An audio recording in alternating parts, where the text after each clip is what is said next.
యోగ్యతలేని నాకు జీవ కిరీటమిచ్చుటకు ఏ యోగ్యతలేని నాకు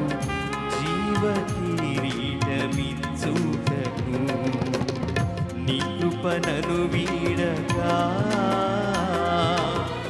శాశ్వత కృపగా మారెను నీ కృపనను వీడగా శాశ్వత కృపగా మారెను